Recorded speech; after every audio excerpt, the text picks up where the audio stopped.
Hello. आज के class में हम डिस्कस करेंगे ट्रिग्नोमेट्रिक फार्मूलाज के बारे में। बहुत से लोगों का कहना है कि फार्मूला बहुत कॉम्प्लेक्स होता है, याद करना मुश्किल है, लेकिन मैं ये बात को आज उठाने जा रहा हूँ क्योंकि आज मैं ऐसे ट्रिक बताने वाला हूँ जिससे ट्रिग्नोमेट्री खेल बन जाएगा। ठीक है, तो आइए शुरू करते हैं।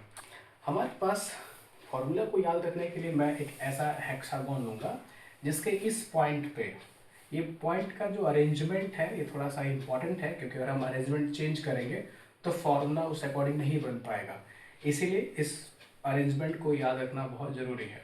एक और चीज़ यहाँ देखेंगे कि सी सी सी, ये तीनों जो सी है वो एक साथ आ रहा है। ठीक है, अच्छा, ये जो साइन है हम इसका अरेंजमेंट यहाँ करते हैं साइन और उसके बाद कॉस, और टेन का अरेंजमेंट हम यहाँ कर रहे हैं। अब इसके हेल्प से हम ट्रिग्नोमेट्री के सारे फॉर्मूले जो क्लास 10 तक इम्पॉर्टेंट होते हैं उसको हम बना पाएंगे। चलिए शुरू करते हैं। सबसे पहले हम ये समझते हैं कि ये ट्रिग्नोमेट्री, जैसे मैं यहाँ पे इस अरेंजमेंट को थोड़ा सा एक्सप्लेन करूँ तो ये है साइन फंक्शन, यहाँ पे मैंने 1 लिया है और ये है कॉसेक। तो जैसे साइन फंक्शन है तो ये हो जाएगा साइन की जो वैल्यू है वो 1 कॉसेक के इक्विवेलेंट हो जाएगी। अगर इसे हम लिखना चाहेंगे तो लिखना काफ़ी आसान हो जाएगा।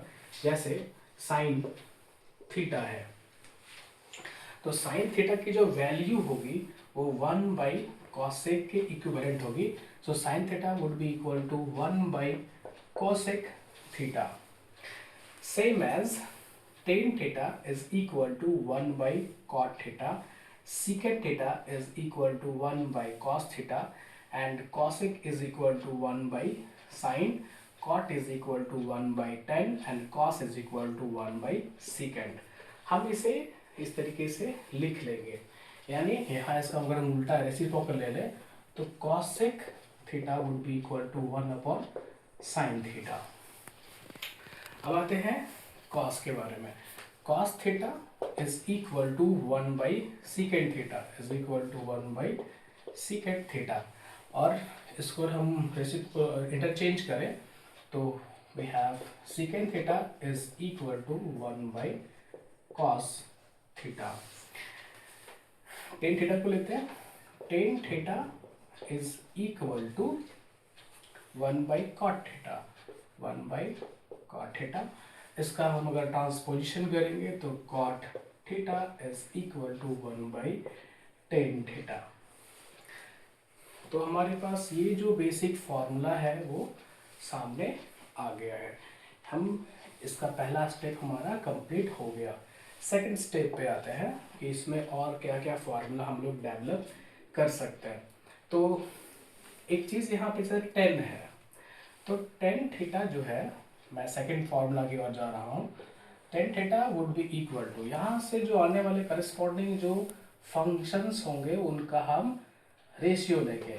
जैसे टेन के बाद क्या रहा है साइन, तो हम साइन को न्यूमरेटर में लेते हैं साइन थीटा अपॉन, बाद में क्या आया कॉसेक, कॉसेक को नीचे ले लेंगे, सॉरी कॉस थीटा को नीचे ले लेंगे। इसी प्रकार साइन की अगर हम बात करेंगे तो sine theta is equal to cos theta upon cot theta,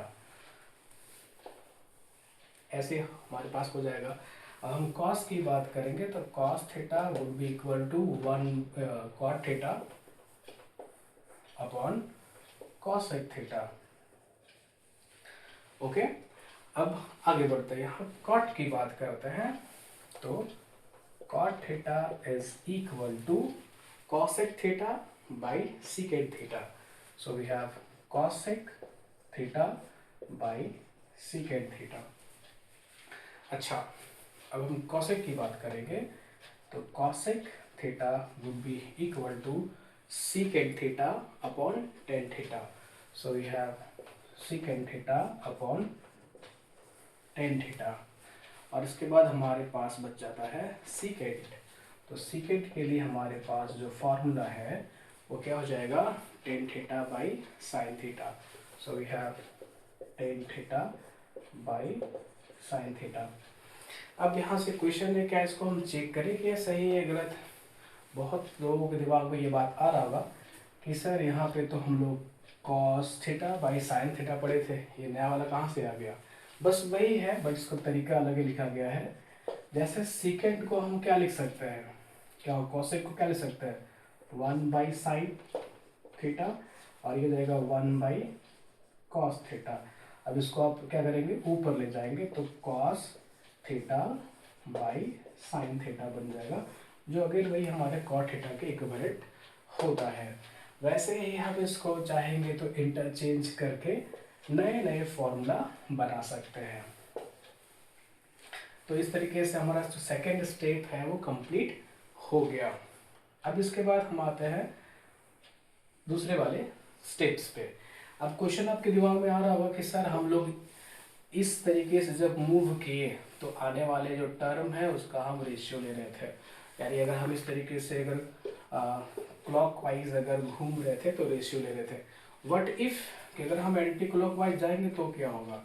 हाँ, क्वेश्चन यहाँ भी है कि अगर हम एंटी क्लॉकवाइज जाएंगे तो क्या होगा, आंसर तब भी वही आएगा कि आंसर जो फॉर्मूला तब भी वही बनेगा।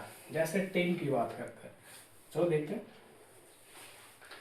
टेन थीटा की वैल्यू अगर मैं इस टर्म में लूँ तो सीकेंट बाई कॉसेक आ जाएगी, तो secant theta upon cosec theta. Secant को हम लिख सकते हैं 1 बाई कॉस थीटा, और ये बन जाएगा 1 बाई साइन थीटा। अब फिर से ये क्या बन गया, ये चल जाएगा ऊपर, तो हमारे पास आ गया sine theta by cos theta. अब ये हमारा टेन थीटा के इक्विवेलेंट होता है, इक्वल होता है। आप यहाँ देख सकते हैं कि दोनों में फॉर्मूला में कोई अंतर नहीं है, ठीक है। सेम है सीकेंट को भी अगर हम लेंगे वापस सीकेंट थीटा, तो सीकेंट के बाद क्या आता है, कॉसेक आता है, तो हम कॉसेक ले लेते हैं अपॉन, इसके बाद क्या आएगा, कॉट थीटा। अगर ये नहीं समझ आए तो इसको चेंज भी कर सकते हैं। कैसे? कॉसेक को हम 1 बाई साइन लिखेंगे, और ये कॉट जो है वो क्या बन जाएगा 1 बाई, या इसको हम लोग cos theta by sine theta लिख सकते हैं।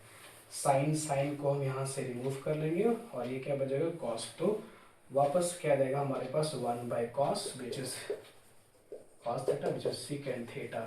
तो हम ये देख सकते हैं कि सीकेंट वापस घूम के वही आ गया, तो इसका मतलब हमारा फॉर्मूला क्या है, सही है।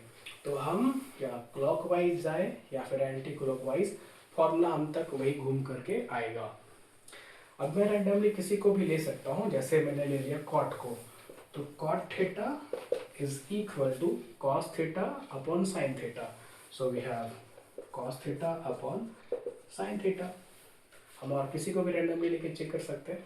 साइन की अगर हम बात करेंगे is equal to tan theta by secant theta. We have tan theta by secant theta. तो इसको हम चेक करना चाहेंगे, कैसे चेक करेंगे, तो इसको आप साइन कॉस में कन्वर्ट कर दो, तो टेन जो हो जाएगा वो sine theta upon cos theta बन जाएगा, और सीकेंट जो है मेरा वापस 1 बाई कॉस बन जाएगा। तो ये कॉस से रिमूव हो सकता है, बच गया simply sine. So we have sine function. तो हम यहाँ देख सकते हैं कि साइन थीटा वापस घूम करके साइन थीटा में ही आ गया। इसका मतलब इस तरीके से हम जो फॉर्मूला बनाएंगे वो भी सही होगा, ठीक है।